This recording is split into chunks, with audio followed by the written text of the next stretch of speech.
Bismillahirrahmanirrahim. Assalamualaikum warahmatullahi wabarakatuh.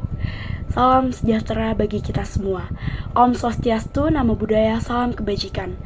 Selamat pagi, siang, sore, dan malam kepada teman-teman semua, dan yang saya hormati kepada Ibu Titis Fatarina Mafira, SEMSM, sebagai dosen pembimbing mata kuliah wajib manajemen keuangan. Puji dan syukur kita panjatkan kepada Tuhan Yang Maha Esa, karena berkat dan rahmat-Nya lah kita dapat berkumpul pada video pada hari ini. Perkenalkan, kami dari kelompok 7 yang terdiri dari Gina Mutmainah Zain dengan NIM 17056221107. Lalu yang kedua ada saya sendiri, Hosiana Gracia De Harianja dengan NIM 17056221111. Selanjutnya ada Julita dengan NIM 175622056. Selanjutnya ada Siti Tasliah dengan NIM 17056220009, dan yang terakhir ada Yoselin Pardosi dengan NIM 17056222116. Pada kesempatan kali ini, kelompok kami akan membahas tentang tugas video manajemen keuangan, yaitu time value of money. Pada kesempatan kali ini, kelompok kami membahas tentang Bank Tabungan Negara, Persero, atau yang biasa kita kenal dengan Bank BTN. Nah, poin yang akan dibahas pada video kali ini berikut garis besar ya. Yang pertama yaitu Bank BTN sendiri, lalu mencari future value-nya, dan juga mencari present value-nya. Baik, kita masuk yang pertama itu mengenai profil Bank BTN atau dikenal sebagai PT Bank Tabungan Negara (TBK) yang merupakan suatu badan usaha milik negara yang bergerak di bidang perbankan, di mana bank ini berdiri sejak 1897 yang memiliki komitmen untuk melayani serta mendukung pembiayaan sektor perumahan melalui 3 produk utamanya, yaitu perbankan perseorangan, bisnis, maupun syariah, di mana Bank BTN ini memiliki fokus utama pada pembiayaan perumahan serta properti yang memiliki misi utamanya dalam mendukung upaya pemerintah Indonesia memfasilitasi kepemilikan rumah bagi masyarakat luas. Bank ini juga menawarkan berbagai produk dan layanan terkait perumahan, termasuk kredit kepemilikan rumah atau KPR, kredit kepemilikan apartemen atau KPA, serta pembiayaan untuk properti komersial. Baik, selanjutnya kita masuk ke alasan kenapa kita memilih Bank BTN ini sebagai tempat menabung, di mana yang pertama itu Bank BTN ini memiliki fokus utama pada pembiayaan rumah serta properti. Misalnya seseorang memiliki rencana ke depan untuk membeli rumah atau apartemen, Bank BTN ini bisa menjadi salah satu pilihan yang baik karena mereka memiliki program atau produk kredit pembelian rumah KPR, serta kredit pemilikan apartemen yang khusus dirancang untuk itu. Yang kedua ini ada berbagai pilihan produk, di mana Bank BTN menawarkan berbagai jenis produk tabungan sehingga nasabah itu bisa memilih produk yang sesuai dengan tujuan menabung mereka, seperti tabungan reguler, tabungan pendidikan, ataupun tabungan perencanaan pensiun. Yang ketiga ini ada suku bunga yang bersaing, di mana Bank BTN cukup bersaing dalam menawarkan suku bunga yang kompetitif untuk produk tabungan serta deposito. Hal ini bisa menjadi suatu alasan bagi seseorang untuk memilih Bank BTN sebagai tempat untuk menabung karena mereka mendapatkan pengembalian yang lebih baik atas uang mereka. Yang terakhir ini ada program promosi dan bonus, di mana seperti bank-bank lainnya, BTN juga sering menawarkan program promosi serta bonus khusus bagi nasabahnya. Hal ini mencakup hadiah atau insentif lainnya untuk menarik perhatian nasabah baru atau meningkatkan aktivitas perbankan. Nah, selanjutnya yaitu suku bunga dari Bank Tabungan Negara atau BTN. Kalau misalnya di bawah 1 juta itu, suku bunga dari bulan 1, bulan 2, bulan 3, bulan 4, bulan 6, bulan 12 sampai dengan bulan ke-24 itu akan mendapat suku bunga sebanyak 0,00%, dalam artian tidak mendapat suku bunga sama sekali.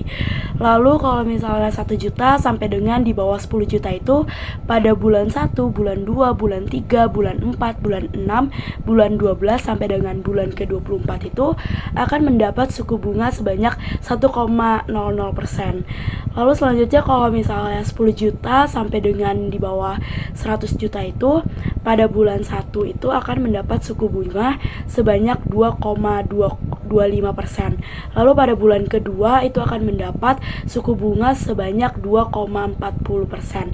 Lalu pada bulan ketiga itu akan mendapat suku bunga sebanyak 2,65%. Lalu pada bulan keempat itu akan mendapat suku bunga sebanyak 2,65%. Lalu pada bulan keenam akan mendapat suku bunga sebanyak 2,90%. Lalu pada bulan ke-12 akan mendapat suku bunga sebanyak 2,90%. Lalu pada bulan ke-24 itu akan mendapat suku bunga sebanyak 2,90% juga. Nah, lalu kalau di atas 100 juta sampai dengan di bawah 500 juta itu pada bulan pertama akan mendapat suku bunga sebanyak 2,40%. Lalu pada bulan kedua juga sama, akan mendapat suku bunga sebanyak 2,40%. Lalu pada bulan ketiga akan mendapat suku bunga sebanyak 2,90%. Lalu pada bulan keempat juga sama, akan mendapat suku bunga sebanyak 2,90%. Lalu pada bulan keenam akan mendapat suku bunga sebanyak 3,05%. Ke bulan 12 juga akan mendapat suku bunga sebanyak 3,05%, dan juga pada bulan ke-24 akan mendapat suku bunga sebanyak 3,50%. Nah, selanjutnya kalau di atas 500 juta sampai dengan di bawah 2 miliar itu akan mendapat suku bunga pada bulan pertama itu sebanyak 2,40%. Lalu pada bulan kedua itu akan mendapat suku bunga sebanyak 2,40%. Lalu pada bulan ketiga itu akan mendapat suku bunga sebanyak 2,90%. Lalu pada bulan keempat juga sama, akan mendapat suku bunga sebanyak 2,90%. Lalu pada bulan keenam akan mendapat suku bunga sebanyak 3,05%. Lalu pada bulan ke-12 itu juga akan mendapat suku bunga sebanyak 3,05%, dan juga pada bulan ke-24 akan mendapat suku bunga sebanyak 3,05%. Nah, lalu selanjutnya yaitu di atas 2 miliar. Pada bulan pertama itu akan mendapat suku bunga sebanyak 2,40%. Bulan kedua akan mendapat suku bunga sebanyak 2,40%. Lalu pada bulan ketiga akan mendapat suku bunga sebanyak 2,90%. Lalu pada bulan keempat akan mendapat suku bunga sebanyak 2,90%. Lalu pada bulan ke-6 itu akan mendapat suku bunga sebanyak 3,05%. Begitu pula dengan bulan ke-12 akan mendapat suku bunga sebanyak 3,05%, dan juga pada bulan ke-24 akan mendapat suku bunga sebanyak 3,05%. Selanjutnya yaitu cash based learning. Nah, ketika kita memiliki dana sebesar 1.350 juta untuk ditabung pada Bank Tabungan Negara atau BTN dalam bentuk deposito untuk membeli rumah 7 tahun yang akan datang. Yang pertama-tama itu kita harus hitung total nilai tabungan pada 7 tahun yang akan datang jika pemberian bunga itu dimajemukkan. Lalu yang kedua kita dapat hitung IR dari pemanjemukan sebelumnya. Lalu yang ketiga kita dapat asumsikan harga rumah 7 tahun yang akan datang sebesar 3.250 juta. Berapa uang yang perlu kita tabung? Future value. Future value yaitu nilai aset yang berlaku saat ini di masa depan dengan berdasarkan tingkat perkembangan yang diasumsikan.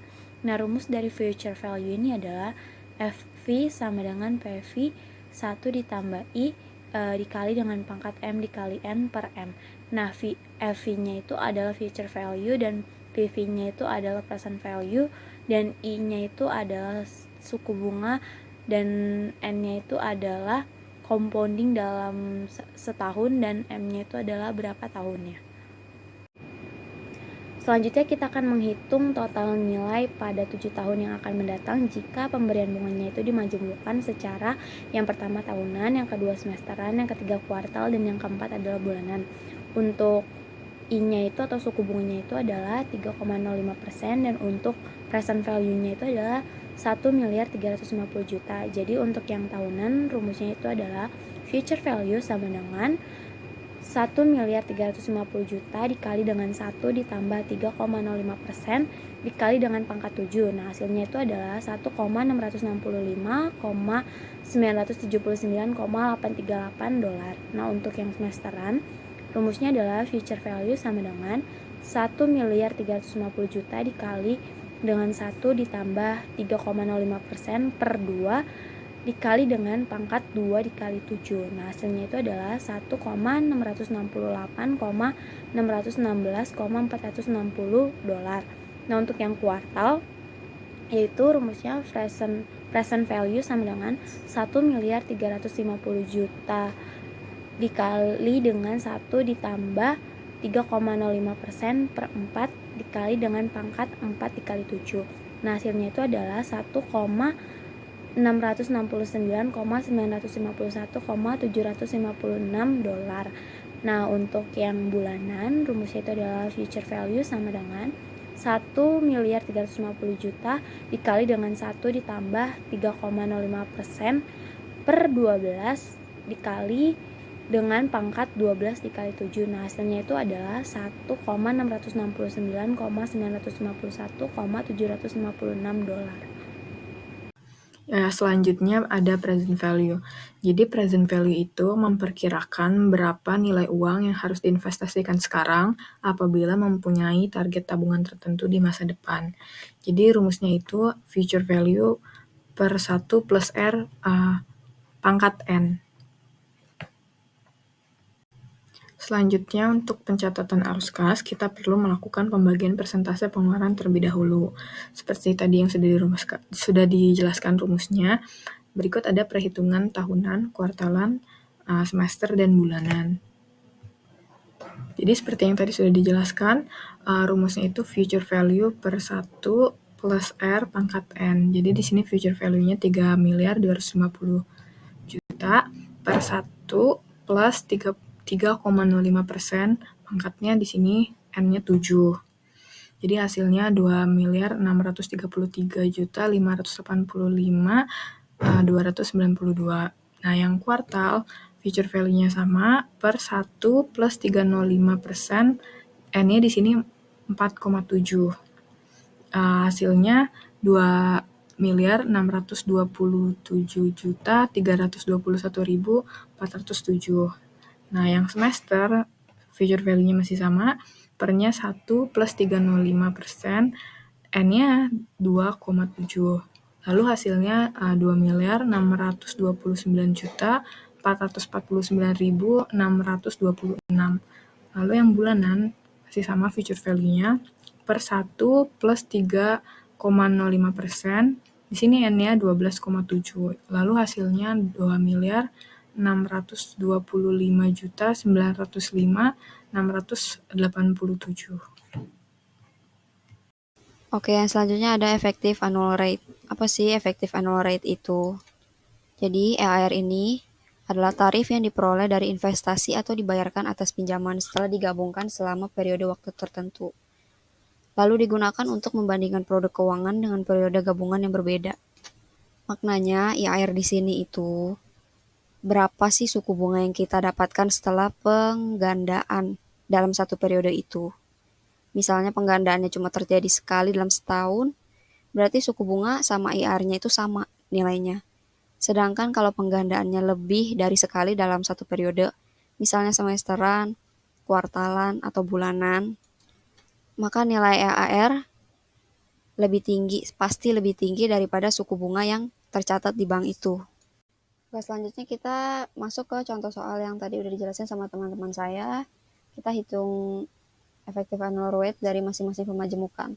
Nah, pemajemukan di sini tuh ada yang tahunan, semesteran, kuartal, sama bulanan. Buat ini contoh-contohnya dari EAR, berapa perubahan dari EAR yang kita dapetin dari pemajemukan yang berbeda-beda ini. Misalnya tahunan, nah dalam tahunan ini kan pemajemukan cuma terjadi satu kali dalam satu periode, satu tahun itu. Nah, kita masukin dulu rumusnya, 1 ditambah suku bunga, dibagi berapa kali pemajemukan dalam satu periode itu.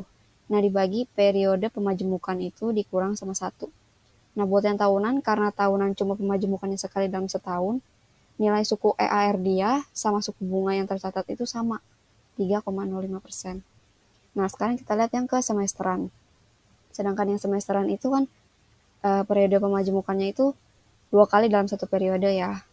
Jadinya kita masukkan dulu ke dalam rumus 1 ditambah 3,05% dibagi sama 2 kali pemajemukan dalam satu periode. Kita pangkatin sama pemajemukannya itu 2 kali juga dalam satu periode. Nah, bisa dilihat ya jumlah suku bunganya itu beda sama suku bunga awalnya. Jadi dalam satu periode ini, buat pemajemukan yang sifatnya semesteran itu kita dapat suku bunga senilai 5,38%. Jadi agak lebih besar ya dari suku bunga yang tercatat. Berlaku juga buat yang kuartal. Yang kuartal ini kan 4 kali pemajemukan. Kuartal 4 kali pemajemukan dalam satu periode. Nah, kita masukin ke dalam rumus 1 ditambah 3,05% dibagi 4 kali pemajemukan dalam satu periode. Terus kita pangkatin sama 4 kali pemajemukan dalam satu periode. Kita kurangin sama 1, kita dapat hasilnya. Jadi ini nilai IAR atau suku bunga yang kita dapatkan dari pemajemukan dari 3,05% ini. Nah, pemajemukan ini kan sifatnya penglipat gandaan dari suku bunga pemajemuk yang sebelumnya. Jadi dalam setahun ini kita dapat senilai suku bunga 8,65%. Nah, sedangkan yang bulanan ini kita masukin aja 3,05%-nya kita bagi sama 12. Karena dalam satu periode terjadi 12 kali pemajemukan. Kita pangkatin sama 12, yang artinya pemajemukan dalam satu periode yaitu selama 12 kali setiap bulan. Nah, bisa kalian lihat 14,15% hasilnya, di mana rate IAR ini cukup jauh, karena semakin sering pemajemukannya terjadi, semakin besar juga suku bunga yang kita terima. Jadi inti dari IAR ini, semakin sering pemajemukannya itu terjadi dalam satu periode, nah satu periodenya itu pasti selalu 1 tahun. Maka semakin besar juga suku bunga yang bakal kita terima.